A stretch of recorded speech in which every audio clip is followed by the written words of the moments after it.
Et ça, on a des tendances. Or, normalement, gouvernement, il y a une union nationale. Ce que c'est là qui peut être gouvernement, il y a une union nationale.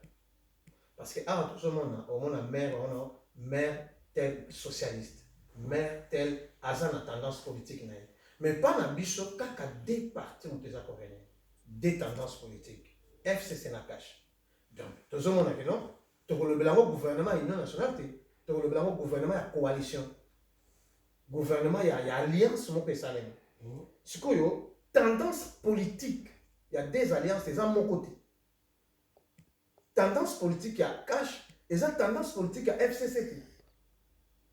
Or, que tendance politique, il y a cash, et ça, une tendance politique, il y a IDPS.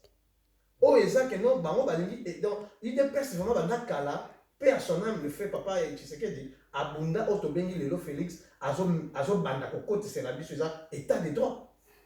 Or, ce qui est là qui gouvernement, il y a union nationale. Parce que chaque président a une idéologie.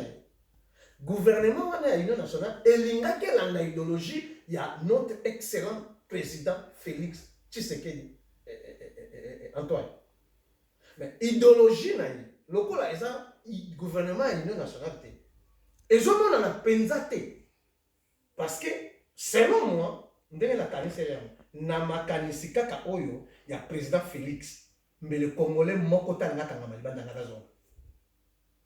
Mais imaginez-vous ce qui a passé meeting par exemple juste abateli banana ye alobi que non na zuina na cha état d'urgence na mboka bato ba bimana mte pour le moment.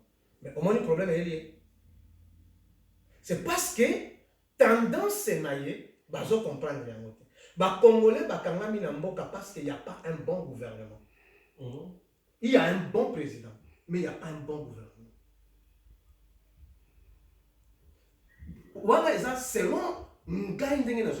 parce que le président Félix Aza capable. Tout le monde a dit Ebola et Namboka Totikala comme on a dit balobito décrété Ebola bomi hein.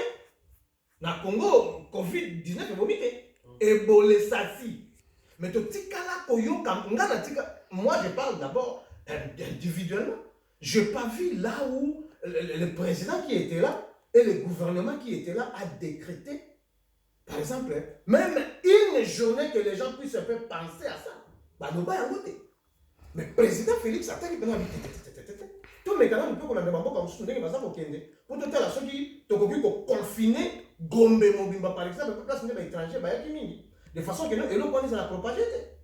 Mais ce que le Congolais a kangami pour na kimote mamabe donc Congolais a une idéologie à présenter. Parce qu'il y a une tendance de deux partis politiques. Ou bien il y a deux tendances politiques. Tendance politique où ils allaient qui on a baron bali ko s'appelle l'été. Balingi basa la kaka wana. Voilà. Tendance politique où il y a une idéologie à sika. Quand AFDL est aquí. Tout le monde dit bango, bakena makamana bango ya PPRD. PPRD a rien qui est mon Asa une coalition. Vous comprenez un peu? Il y a une idéologie dans bango ya PPRD et kendi la ki ndenge bango ba saléria. Ndenge ba lingi la ki. Maintenant idéologie à IDPS, bato bazo comprendre té et koki kokende té na ndenge bango ba lingi la parce que ba la coalition. Alors, pour répondre mieux à ta question, le peuple congolais à Kangami, c'est parce qu'il n'y a pas un bon gouvernement. Le président peut décider, mais il y a un premier ministre. Si le premier ministre qui n'est pas de sa tendance, et il y a un ministre de l'Intérieur, il y a un ministre des Affaires étrangères. Si les gens là déjà qui ont le poste clé du pays, les gens qui ont la clé d'ouvrir des grandes opportunités pour le peuple congolais, ils n'ont pas la même tendance politique, ils n'ont pas la même tendance idéologique du président qui vient au pays. Franchement, papa,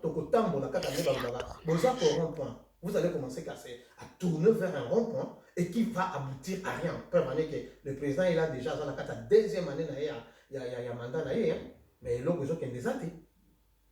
Le peuple congolais a comprendre que non, Azan a subir autre ben que non, maman a changé mon bali, avec beaucoup de tabac, mais papa wana a lingi na ebana. Mais mobali oyo alingaki bana te azobanga que soki papa ameki kolinga bana o makasi c'est que nga penza na bimi mobali azo. Mais là bazola na yo ilo ni yo ko lo bala bango Na lo bana. Bon, tendance yo sumi balé wana bazola na yo Bon, bana ko so ba conseil na yo papa biso doza kosala nzambe. Hein? Mais nga na lo bango. Mosala nzambe azo se méfier na politique aza mosala nzambe azo. Parce que pour noter ya malamu, il faut langue la politique en mboka wana oza koteya eza ndenge nini. Vous savez, nous autres là, Dieu nous a fait grâce, hein. Totamboli, Namibie, Afrique, Zambie, Zimbabwe, Maroc, Algérie, les autres dans la côte. Toteya que peuple wana no celui catholique. Mais pour noter ya peuple algérien, il faut y avoir des tendances islamiques. Au coco de ça y est, yo évidemment tendance là. La même chose, ce qui se passe aujourd'hui. Basala nzambe oyo, bazala ki pe na bango, balandaki na bango idéologie a pe perdre, to yeli bango bazala bango. La défendant qui peut perdre. Vous comprenez un peu? Alors moi, ce que je vais dire, cash, FCC, si baza réellement ba Congolais, ceux qui vraiment baza ba Congolais, ba ye ba passer à Congolais. Donc, na koki kokote la cash te, na koki kokote la FCCT. Na koki na ina FCCT, na koki na ina cash te. Parce que surtout le but, toutes les deux tendances politiques sont des Congolais. Et si réellement nous sommes Congolais, si cash Congolais, FCC Congolais, mais c'est simple. Donc il faut que le peuple, on passe le peuple à souffrir plus de 50 ans, plus de 60 ans. Depuis que nous avons indépendance, le peuple congolais a cépé la naïté. Le temps du Mobutu, on peut dire qu'on attend que Mobutu qui bien. Moi, mon père, Azalaki Obabengi, officier supérieur de l'armée congolaise. Mais, totali tendance à Mobutu temps à du pouvoir parce que idéologie belge Yamalam et Zalaki Nan. Ok? Après 5, 10, 15, 20, tout le monde est institutionnel, c'est comme il a encore. Parce qu'il y avait encore la main du blanc à l'intérieur. L'institution, c'est là que nous avons madame. Mon économie, c'est là que nous avons madame. Mais tant aux organisations, tout le monde peut m'accompagner. Et baby, il faut attaquer papa, tout la vérité. Et baby. Donc, vraiment, nous avons un sa cache et nous avons un sa FCC. Toza kaka, bana yamboka oyo. Ceux qui toza biso sur ma Congolais. Réellement, ceux qui toza biso sur ma Congolais. Pourquoi tu vas négliger Congo? Nous avons qu'une seule mère patrie. C'est notre beau cher la RDC.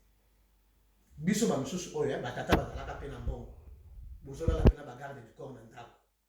Lelo toza toko se retrouver la porte passe ba comme ko biso. Attends lelo bosali oko kosala bodinda bana bino étranger. Toza étranger. Tozo mo. Mais mboka na yo moko. Imagine toi on repère cet exemple. Diouf paf Diouf. Akufit. Pour nous manque à hôpital à malam ou ba ko traiter président na mboka. Ba ko tepa na avion ba luka bisika ni akokende la poto. Écoutez ya ba monter.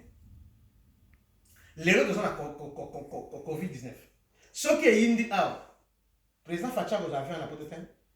Aboya ta hôtel ouais. Lelo ce qui est indi. La mère même vous avion pas ya poto. Aboya te. Siko bomi mboka. Ata hôpital à malamu ezate. Tala papa, COVID-19 hein, coronavirus était riche. Banana président Félix, son excellent, le bon président que Dieu nous a donné. Que le peuple congolais devait se rallier avec cet homme. Essayons un peu de comprendre quelle est l'idée du président. Les gens, le peuple congolais n'a pas encore compris l'idée de Félix. Les jours où le peuple congolais va comprendre que non,